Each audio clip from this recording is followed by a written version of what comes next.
My name's Anthony Serna. People call me Tony. This is my wife, Catherine. We've been married 44 years, and we live here in Wilder, Idaho.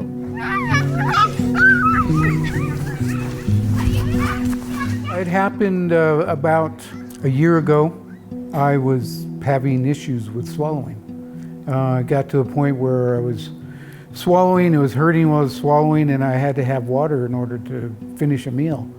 That went on for about a good year. I wasn't telling my family anything that I was going through. I was kind of keeping it to myself, thinking that it too shall pass.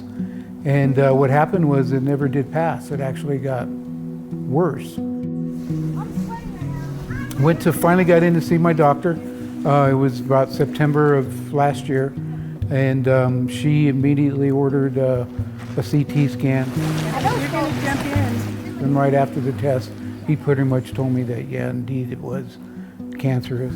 So Tony had a diagnosis of esophageal cancer, and we had to get him through the staging process and then move him into treatment. And he needed treatment for his cancer that included chemotherapy and radiation.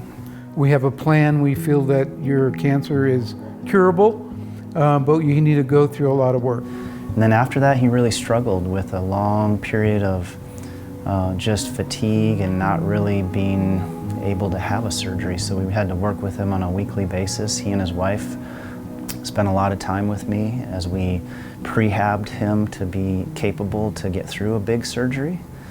He pretty much laid out everything. He goes, Tony, he goes, once you're done with oncology and radiology, then you're going to come and see me. And he goes, I'm going to be your quarterback. He goes, I'm going to be the guy that's going to take you through this thing. And he goes, you just listen to me, do everything I tell you to do. He goes, one of the first things I need you to do is I need you to keep your weight on. Well, when I first seen him, I was 172 pounds. And it didn't get any better from there. It actually got pretty worse. When he went in for surgery, he weighed 136 pounds. He started at 206, yeah, 206 and was 136. Esophageal cancer is a deadly cancer. And the treatment surgically is to remove almost the entire esophagus, as well as all the surrounding lymph nodes in the chest, mediastinum, and into the diaphragm and below the diaphragm part of the stomach. So this is a huge operation. On a scale of 1 to 10, I walk them through examples of things they might have heard of and experienced before, from gallbladder surgery to colon surgery and heart surgery, and we escalate until we get to, I say, this is a 10 out of 10, do you see where I'm going? And they say, oh. And there's usually this moment of realization of what they've got to go through. A lot of people think that you're just removing a small section of esophagus with a tumor there, and that's not it. The risks with this operation are higher than any other non-transplant operation there is.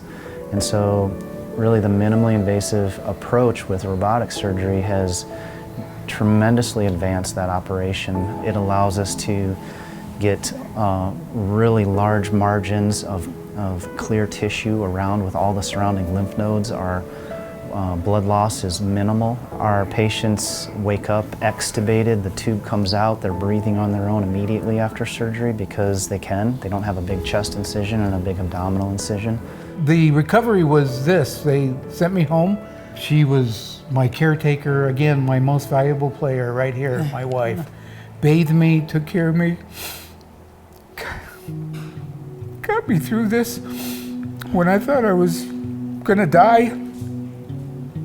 You know, when you go from 200 pounds to, you know, it was a 40-inch waist to a 32-inch waist, and your body's shriveling up. I was wrinkled all over the place. She said my butt looked like an elephant butt. You probably want to edit that, but I agree with her. Tony's pretty awesome, him and his wife. It was so wonderful to get to know them during the course of his radiation treatment. He's now under surveillance for his cancer, so that includes intermittent endoscopies, going down and looking to make sure the cancer doesn't come back, in addition to CT scans, also to assess no evidence of disease. Patients get esophageal cancer for untreated reflux. Also patients, unfortunately, obesity contributes to it. So, obviously watching your weight, nutrition, radiation. And then also patients who are drink a lot of alcohol or smoke are also predisposed to esophageal cancer. So in that regard, it would be like trying to eat, a healthy diet, abstaining from obviously excessive amounts of alcohol, and never smoking, ever. Our team is phenomenal. You can't do this kind of complex cancer surgical care without having phenomenal teams. It's not a random thing. Really having a subspecialized team that deals with this case and this type of care, and then the ICU team afterwards to care for them. It's incredible to hear a thing, see a thing, and then see it come to pass. It's been extraordinarily faith-building. I'm Christian. My family are Christians. We've been Christians for years. And faith is a big deal for me and for us. And my kids had already gotten words from God. My oldest daughter had a dream about, even though I had cancer, she said, "Dad," she goes, "I had a dream of you." I'm sorry.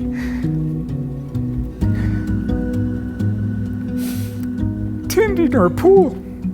As you can see, we have a nice, beautiful pool out there. And she goes, "I got a picture of you smiling and healthy and taking care of that pool out there."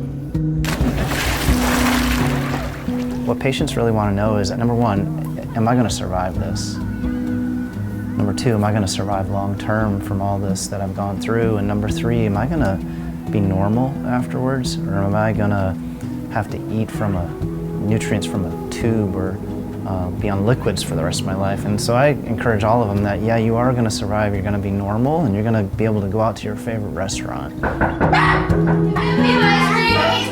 I guess I would say that if somebody has cancer and they're going through it, that don't wait as long as I did to get diagnosed. Go see somebody quickly and get diagnosed quickly, because there's some great doctors and nurses in this valley.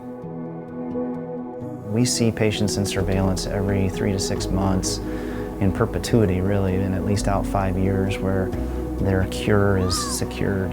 So I'll get the opportunity to see Tony frequently, as will Dr. Sales and Dr. Chalo, for the next 5 years. And hopefully when I'm 89 years old, maybe we can do a follow-up movie. And I'll be even older and more feeble. But if I can get to 89 years old, I'd be a happy man.